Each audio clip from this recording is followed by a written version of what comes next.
할렐루야. 오늘도 주의 제에 나오신 우리 모든 성도님들을 주님의 이름으로 환영하고 축복합니다. 우리 옆에 분들과 함께 이렇게 인사해 볼까요? 축복의 봄날이 오고 있습니다.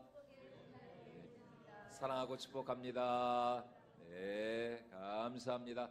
예, 정말 이제는 뭐 어느 누구도 거부할 수 없는 봄날이 되었습니다. 여러분 이 봄날에 더 예배의 꽃을 피우시고 또 은혜의 꽃을 피우실 수 있기를 주님의 이름으로 축원을 드립니다. 자, 오늘 우리 시대 모든 사람들은 자신만의 낙원, 자신만의 파라다이스를 이루기 위하여 노력을 하죠. 하지만 문제는 그들이 진정으로 바라고 소망하고 꿈꾸는 진정한 낙원에 이를 수가 있겠는가라는 것입니다. 오늘 우리가 읽은 성경 말씀은 인류의 조상 아담과 하와가 에덴 동산에서 쫓겨난 바로 그날부터 다시 우리 인류가 에덴 동산에 들어가고자 하는 그 말씀을 우리에게 보여주고 있습니다. 지난 시간까지 우리가 창세기 2장과 3장의 말씀을 통해 보았던 것처럼 아담과 하와는 하나님의 말씀에 불순종하여 선악과를 따먹고 난 후에 그에 대한 형벌로 결국은 에덴 동산에서 쫓겨나게 되었죠. 우리 22절 말씀 우리 오늘 본문 다시 한번 읽어보도록 하겠습니다. 여호와 하나님이 이르시되 보라 이 사람이 선악을 하는 일에 우리 중 하나같이 되었으니 그가 그의 손을 들어 생명나무 열매도 따먹고 영생할까 하노라. 예, 무슨 말입니까? 선악과를 통해서 인간은 비로소 선악을 아는 지식을 얻게 되었다는 것이에요. 전에는 악을 몰랐습니다. 그들이 아는 것이라고는 오직 하나님의 말씀에 순종하여 선을 행하는 것뿐이었어요. 그래서 하나님의 그 말씀 안에서 선을 행하며 늘 감사와 기쁨과 행복이 넘치는 삶을 살았었죠. 그러나 선악과를 먹고 타락한 순간 그들은 비로소 선악을 아는 지식, 즉 악이 무엇인지를 알게 되었습니다. 악을 궁리하고 악을 계획합니다. 악을 마음에 품어요. 그리고 그 마음에 생각하고 품은 그 악을 실제로 행하게 되었다는 것입니다. 이것이 바로 하나님과 우리 인간의 차이라는 것이죠. 무슨 말입니까? 우리 하나님 역시 악을 아시죠. 여러분, 우리 하나님께도 당연히 악에 대한 지식이 있습니다. 그러나 하나님은 악을 행하시는 하나님은 아니라는 것입니다. 우리 하나님도 분명히 악을 아시지만 하나님은 악한 하나님이 아닙니다. 악을 행하시지 않아요. 그분은 절대로 악의 종이나 노예가 되시지 않는다는 것입니다. 도리어 하나님은 악을 미워하십니다.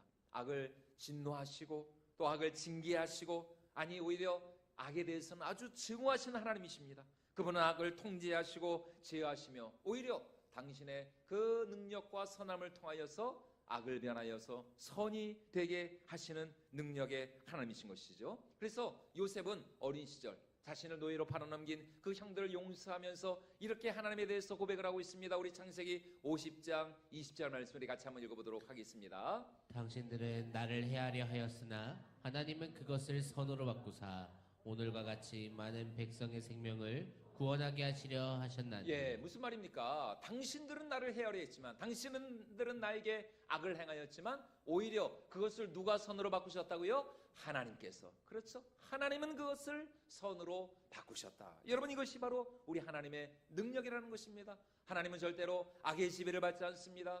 우리 하나님은 절대로 악에게 조종당하지 않아요. 오히려 하나님은 그 악을 변하여서 선을 이루시고 오히려 하나님은 그 악을 징계하시고 증오하시는 하나님이십니다. 그러나 인간은 그럴 수가 없다는 것이죠. 악을 알게 된 순간 인간은 악의 노예가 되어버리고 말았어요. 악의 종이 되어버렸습니다. 악을 컨트롤할 수 없어요. 분명 나도 착하고 살고 싶습니다. 정말 나도 선하게 살고 싶고 좋은 사람이 되고 싶습니다. 선을 행하고자 하는 그런 마음이 있어요.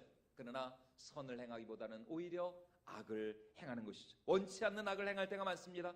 사랑하고 싶은데 미워할 때가 더 많아요. 나도 모르게 정말 온유하고 겸손하고 싶은데 나도 모르게 교만해질 때가 너무나 많다는 것이죠.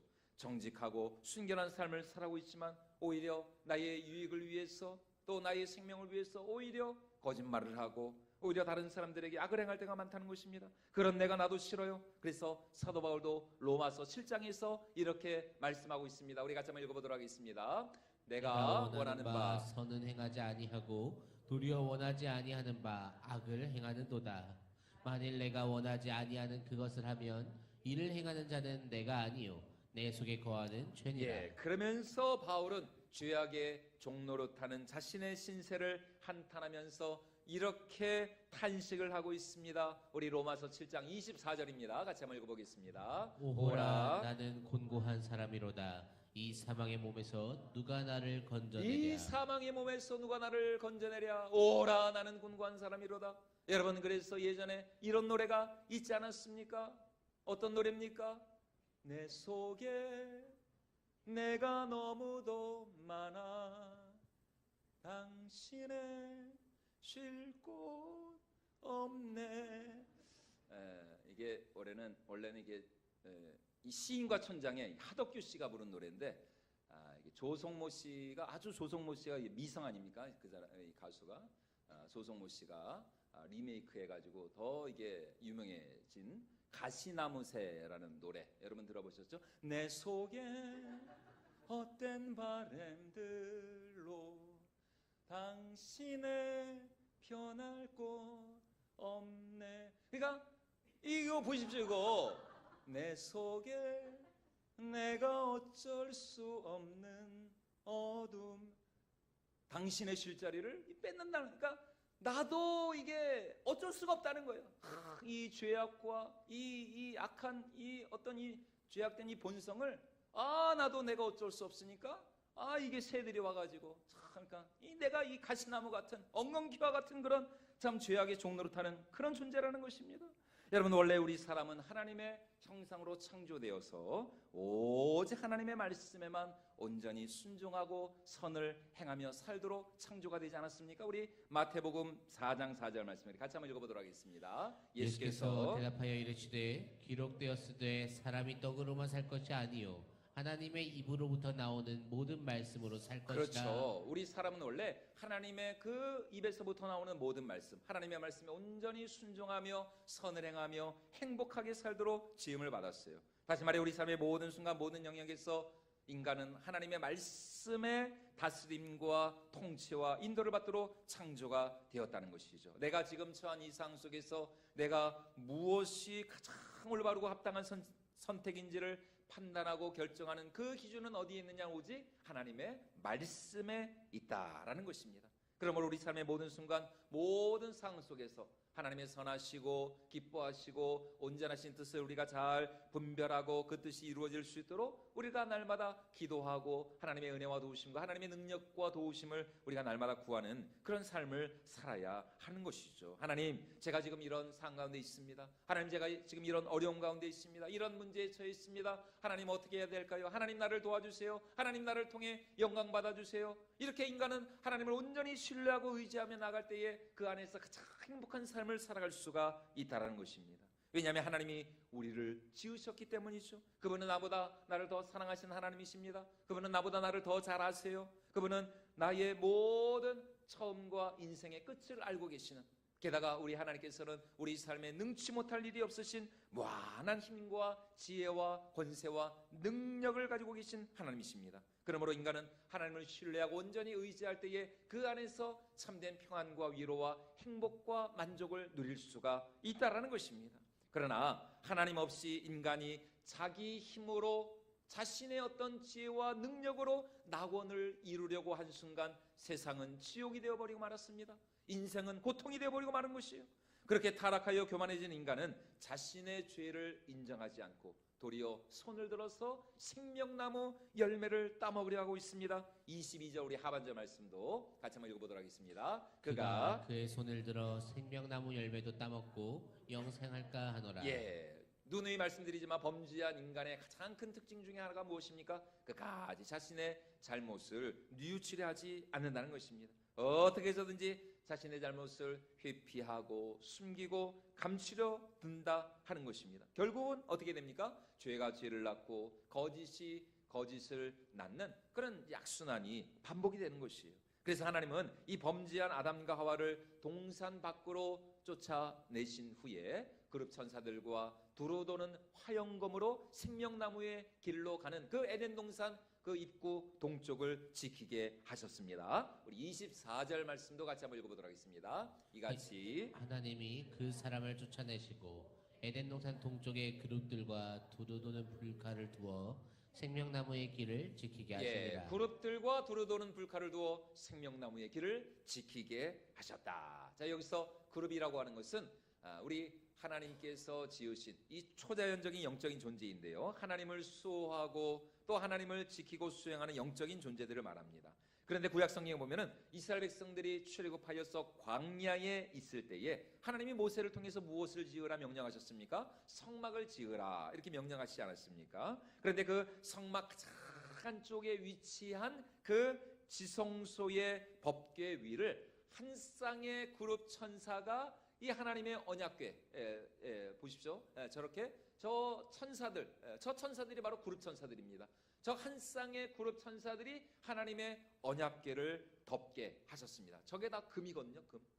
뭐 지금도 뭐 엄청나게 금값이 비싸다는데, 여러분 저렇게 금으로 완전히 순금으로 저렇게 그룹 천사들이 하나님의 언약궤를 지키고 있는 것입니다. 뿐만 아니라 지성소와 성소를 구분하는 그 휘장에도 하나님께서는 그룹 천사의 형상을 아주 정교하게 수놓아서 하나님의 그 영광의 임재가 서려 있는 지성소를 지키게 하셨습니다. 저게 바로 성막의 지성소와 성소를 구분하는, 그러니까 지금 보이는 저 등대가 있고, 그리고 제단이 있고, 금제단이 있고, 그리고 앞에 저 떡상이죠. 떡상, 진설병을 놓는 떡상 있는 저곳이 성소고, 저 휘장 그 뒤쪽 안쪽이 바로 지성소인데, 그 지성소와 성소를 저렇게 그룹 천사들로 수놓은 휘장으로 이렇게 가리라, 이렇게 하나님이 명령을 하셨습니다. 한마디로 여호와의 언약궤를 모시고 또 하나님이 임재하시는 이 지성소는 하나님의 천사들로 둘러싸여 있어서 이것이 얼마나 거룩하고 성스럽고 영광스러운 곳인지를 하나님께서 이스라엘 백성들에게 나타내기를 원하셨습니다. 그래서 실제로 1년에 단 한 번 대속죄의 일이라는 이 한 날에만 대제사장 한 사람이 온 백성의 죄를 대신 짊어지는 그 속죄의 어린 양의 피를 가지고서야만 1년에 단 한 번 대속죄일에 들어갈 수 있는 곳이 이 지성소였다는 것입니다. 그리고 이 지성소가 상징하는 것이 무엇이었느냐? 바로 에덴 동산. 그리고 그 에덴 동산 중에서도 바로 동산 중앙에 있는 생명나무, 바로 그것이 이 지성소가 상징하는 곳이었다라는 것이죠. 그런데 이 아담과 하와가 타락하고 나자 하나님은 그룹 천사들로 하여금 이 에덴 동산을 지키게 하셨고, 동시에 두루 도는 이 화영검, 그러니까 예전 개혁 성경이 더 좋았던 것 같아요. 지금 이제 개혁 개정은 불칼이라고 하는데, 꼭 이제 불칼이라 그러니까 뭐 식칼, 뭐 회칼, 약간 좀 격이 떨어지는 것 같아요. 불칼보다는 화영검이 더 낫어요. 화영검, 화영검 하면은 약간 또 이렇게 좀 약간 성스럽고, 약간 이렇게 좀 더 뭔가 있어 보이지 않습니까? 화영검, 화영검으로 어느 누구도 감히 이 에덴 동산, 그리고 특별히 생명나무 열매를 먹지 못하게 하셨습니다. 자, 그렇다면 생명나무가 뭔가? 생명나무란 한마디로 말해서 하나님의 말씀에 순종하는 자들에게 하나님께서 주시는 풍성한 은혜와 축복과 구원의 열매, 그것이 바로 생명나무 열매라는 것입니다. 아담과 하와는 원래 이 생명나무 열매를 얼마든지 먹을 수가 있었습니다. 다시 말해서 그들이 하나님의 말씀에 온전히 순종하며 또 하나님의 임재와 하나님과 늘 동행하는 삶을 살아갈 때에 그들은 날마다 하나님이 주시는 그 풍성한 은혜와 축복과 은혜, 그리고 평강을 누릴 수가 있었던 것이죠. 그러나 인간의 타락과 불순종으로 말미암아 아담과 하와는 이제 더 이상 생명나무 열매를 먹을 수가 없습니다. 오히려 그들은 에덴의 동쪽으로 쫓겨나 버렸어요. 가시덤불과 엉겅퀴가 무성한 에덴의 동쪽에서 그들은 정말 땀을 흘리기까지 그렇게 수고하고 고생하고 눈물을 흘리며 고통을 당해야만 했다라는 것입니다. 우리 창세기 3장 22절로 우리 23절과 24절 말씀 다시 한번 같이 읽어보도록 하겠습니다. 여호와 하나님이 에덴 동산에서 그를 내보내어 그의 근원이 된 땅을 갈게 하시니라.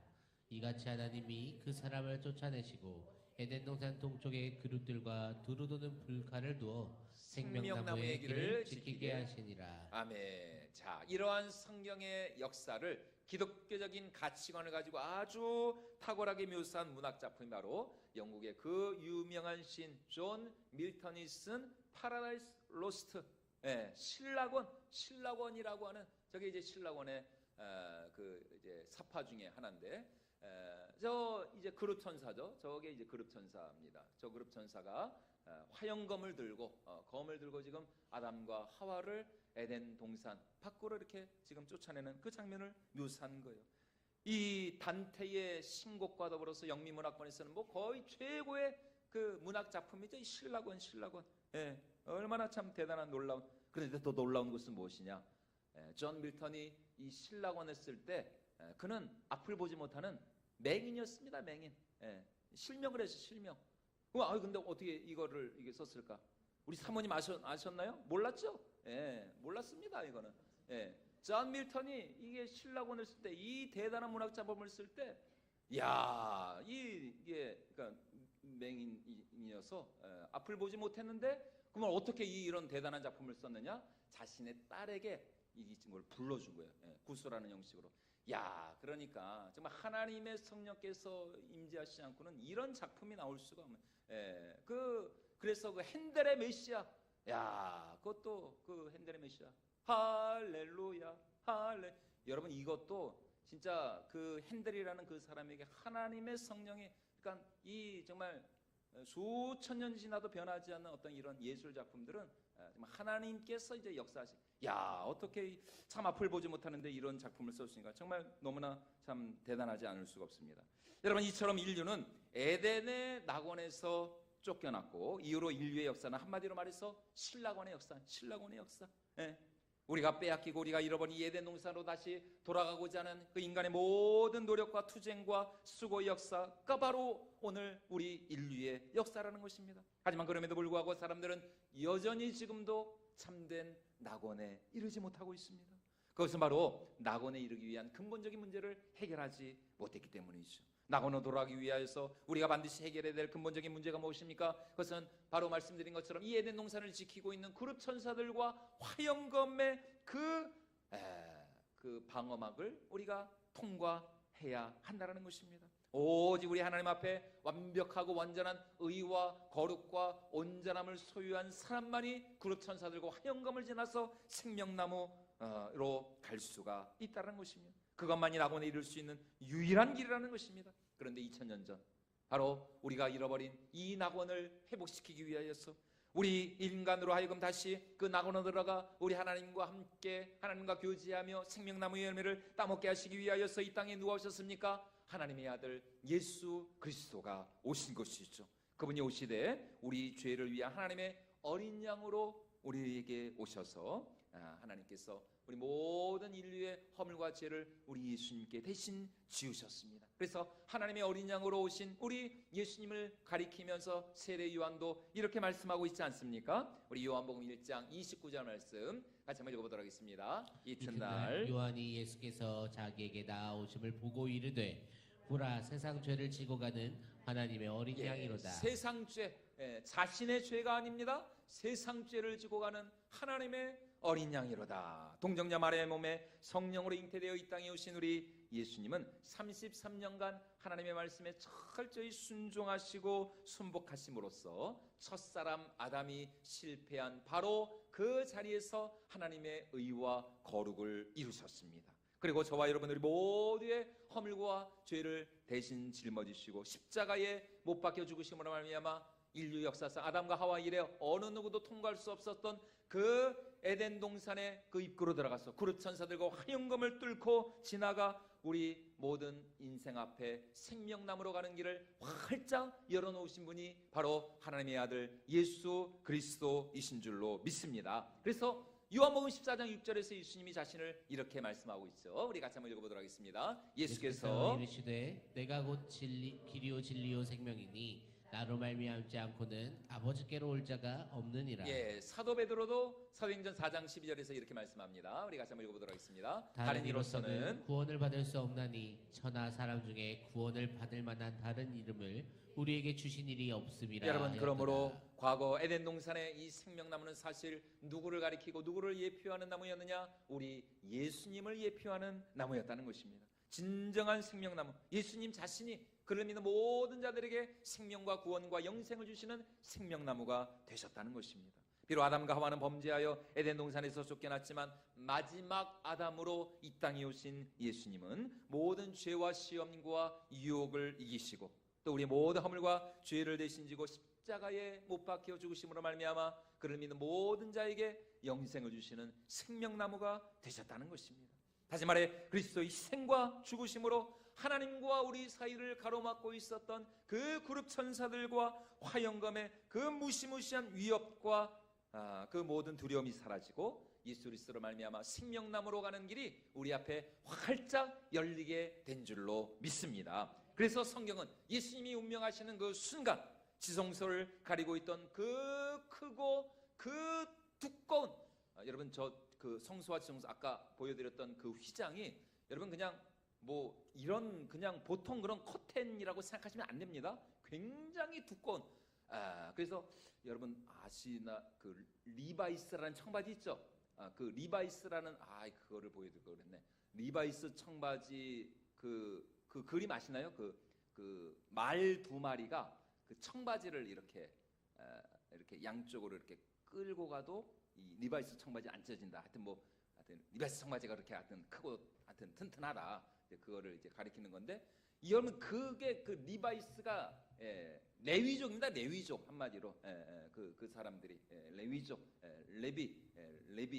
리바이스 그게 이제 레위족인데 그 레위족이 이제 성막을 이제 관리한 사람들이잖아요. 그만큼 이 성소 이 휘장이라고 하는 것은 절대로 찢어지지 않는. 그런데 우리 예수님이 운명하시는 그 순간 어디에서부터 이 휘장이 찢어졌어요?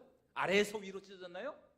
그렇죠. 잘하시네요. 위에서부터 아래로. 누가 찢으셨다는 것이에요? 성부 하나님께서 위에서부터 아래로 예수님이 십자가에 운명하시는 그 순간 위에서부터 아래로 성소 휘장이 찢어지면서 그동안 모든 어떤 사람도 들어갈 수 없었던, 감히 어느 누구도 감히 접근할 수 없고 쳐다볼 수 없고 바라볼 수 없었던 그 지성소의 문이 우리 앞에 활짝 열려지게 되었다는 것입니다. 우리 마가복음 15장 37절로 39절 말씀 같이 한번 읽어보도록 하겠습니다. 시작. 예수께서 큰 소리를 지르시고 숨지시니라. 이에 성소 휘장이 위로부터 아래까지 찢어져 둘이 되니라. 예수를 향하여 섰던 백부장이 그렇게 숨지심을 보고 이르되 이 사람은 진실로 하나님의 아들이었도다 하더라. 아담과 교제하면서 그와 함께 영원토록 기뻐하고 즐거워하기를 원하셨던 우리 하나님께서 친히 이 동산 밖으로 나오셔서 죽음과 고통과 슬픔과 아픔과 탄식으로 가득 찬 이 에덴의 동쪽, 이 가시덤불과 엉겅퀴로 가득한 이 에덴의 동쪽 이 세상에 오셨습니다. 그분이 오시되 우리와 똑같은 사람으로 오셔서 우리가 받아야 할 그 모든 죄악의 짐을 대신 지시고 또 가시덤불과 엉겅퀴로 만들어진 가시관을 쓰시고 십자가에 못 박혀 죽으심으로 말미암아 우리가 받아야 할 하나님의 화영검을 그분이 대신 맞아 죽으셔서 우리 앞에 생명나무로 가는 길을 활짝 열어 놓으셨다는 것입니다. 그래서 히브리서 기자는 히브리서 10장 19절과 20절에서 우리에게 이렇게 말씀할 수 있었던 것이죠. 우리 같이 한번 읽어보도록 하겠습니다. 그러므로 형제들아 우리가 예수의 피를 힘입어 성소에 들어갈 담력을 얻었나니 그 길은 우리를 위하여 휘장 가운데로 열어놓으신 새로운 살 길이요. 휘장은 곧 뭐라고요? 그의 육체니라. 그의 육체. 다시 말해 휘장이 위에서부터 아래까지 찢어진 것처럼 우리 예수님 십자가에서 그 몸이 찢기고 그 살이 찢기고 그의 모든 물과 피를 다 쏟아 부으시고 죽으심으로 말미암아 우리 앞에 생명나무로 가는 길, 에덴 동산으로 들어가는 길, 진정한 그 파라다이스 나그노로 가는 길을 활짝 열어 놓으신 줄로 믿습니다. 그래서 우리 예수님 십자가에서 운명하시기 직전에 자신을 향한 그 믿음을 고백한 그 우편에 있는 그 강도에게 이렇게 말씀하실 수 있었던 것이죠. 우리 누가복음 23장 말씀도 같이 한번 읽어보도록 하겠습니다. 이르되 예수여 당신의 나라에 임하실 때 나를 기억하소서 하니 예수께서 이르시되 내가 진실로 내게 이르노니 오늘 내가 나와 함께 낙원에 있으리라. 여러분 43절 말씀 보십시오. 언제 네가 나와 함께 낙원에 있는다고요? 그렇죠. 내일이요? 내년이요? 오늘. 여러분 지금 예수님은 십자가에서 온몸이 갈기갈기 찢긴 채 죽어가고 있습니다. 이제 조금 있으면 예수님 운명하십니다. 온몸의 머리부터 발끝까지 피투성이 철철철. 그런데 세상에 예수님이 하시는 말씀이 뭐예요? 그 우편에 있는 강도에게 오늘, 내일이 아닙니다. 오늘 네가 나와 함께 어디에 있겠다? 낙원에 있으리라. 낙원에 있으리라. 여러분 우리 예수 그리스도가 진정한 낙원의 주인이신 줄로 믿습니다.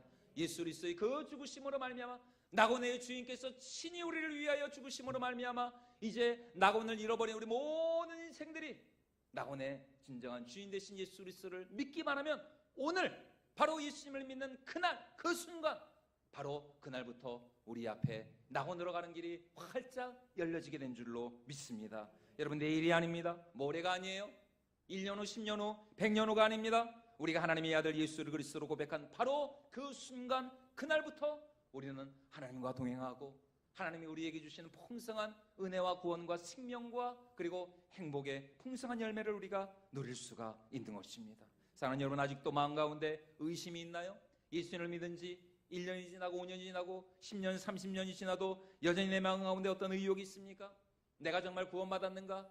내가 정말 하나님의 자녀인가? 정말 하나님께서 나의 모든 허물과 죄악을 용서해 주셨는가? 여러분, 아직까지도 마음 가운데 의심이 있고 의구심이 있습니까? 오늘 이 말씀, 오늘 내가 나와 함께 낙원에 있으리라. 여러분, 예수님을 믿는 바로 그 순간 세상의 그 우편 강도는 야, 정말 진짜 인류 최고의 행운아. 우편 강도. 야, 죽기 직전에 뭐 글쎄요, 죽기 뭐 1시간 전이었을까요? 2시간 전이었을까요? 죽기 직전에 예수님을 믿음으로 고백함으로 말미암아 예수님과 함께 낙원에 함께 들어간, 이야, 얼마나 정말 참 최고의 그 영광을 누린 바로 예수님을 믿음으로 말미암아 그 강도가 말이죠. 여러분, 그러므로 나 자신을 의지하지 마시기 바랍니다. 오직 이 우편 강도와 같이 정말 우리는 오직 예수의 피, 예수의 십자가를 의지하여 우리 모두가 참된 낙원에 이르게 되는 줄로 믿습니다. 그리스도 예수 안에 있는 자에게는 결코 정죄함이 없는 줄로 믿습니다. 예수 안에 있는 그 그리스도 예수 안에 있는 생명의 성령의 법이 모든 죄와 사망의 법에서 우리를 해방하여 주신 줄로 믿습니다. 그러므로 나를 사랑하사 나를 위하여 자기 자신을 버리신 하나님의 아들 예수 그리스도를 믿는 그 믿음으로 말미암아 날마다 낙원의 은혜와 축복을 누릴 수 있는 저와 여러분들이 모두가 될 수 있기를 주님의 이름으로 축원을 드립니다. 여러분, 그 피가 우리를 구원하는 것입니다. 그 피가 우리를 살리는 것이에요. 여러분, 오직 예수 그리스도의 그 십자가의 보혈이 날마다 우리 심령과 우리 영혼을 새롭게 하고 그 피로 말미암아 우리가 진정한 평안과 안식, 참된 파라다이스, 파라다이스, 호텔에 파라다이스가 있는 게 아닙니다.